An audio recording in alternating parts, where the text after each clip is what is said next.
So we're going to do a little activity here based on the course climate. So we have, so I have two scenarios here which are taken from a book called How Learning Works.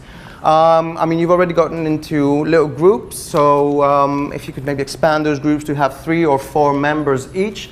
I'd like you to have a look at these climate scenarios. It's just a small story of something that happened in a classroom someplace. Why do you think these challenges arose? How could they have been avoided? So have a look at these, discuss them between you. How long should we give for this, Chris? All right, so yeah, let's bring it together. Okay, so let's have a look at the Felix scenario first. So would someone from a Felix team kind of want to give us a quick overview of what's happening in this scenario? Felix team, yeah? Yeah, so we had a little bit louder? We had an electrical engineering professor who thought he was going out of his way to include the women in his classes, knowing how sexist the engineering environment can sometimes be.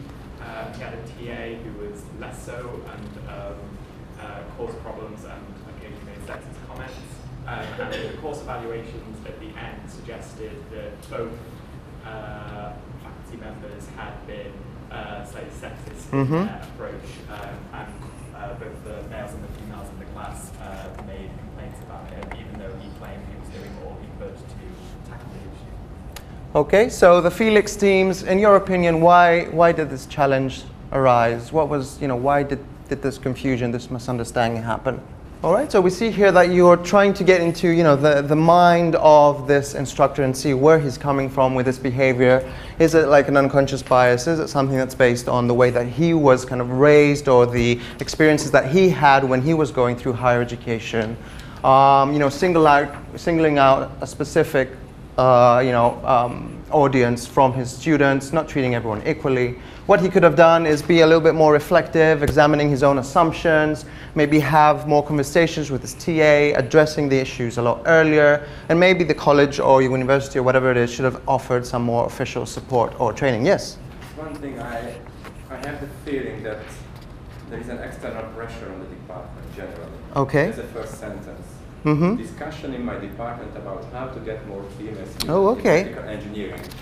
Why do we need more female students? Is it because these students are genius?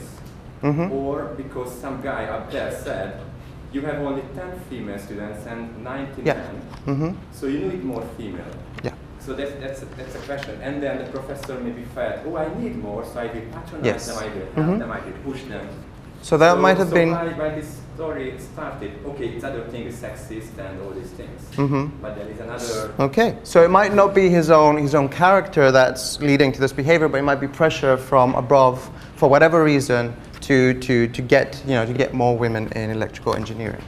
Okay, so that's something also that maybe he should reflect on. Is it something that I'm doing voluntarily, or am I being pressured into this? Okay, so could someone from the Leandro scenario kind of give us a quick overview of what it's about so that the Felix teams can understand? So this is in an economics class, they're discussing article about company immigration in the US economy. And so the discussion becomes quite heated between the 3 different students, Gloria, Danielle, and Taylor. And so it becomes a little bit louder, personal. please. So it becomes quite personal, becomes quite heated. There are concerns about one of the students appearing to be racist, and it involves tears and upset.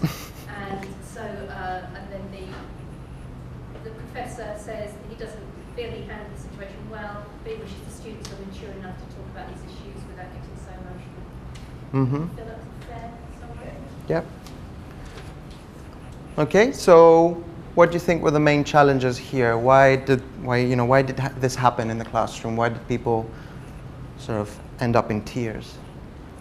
Okay, so yeah, thank you very much. I think this is very useful. We're gonna, I guess, save all these points and share it with you.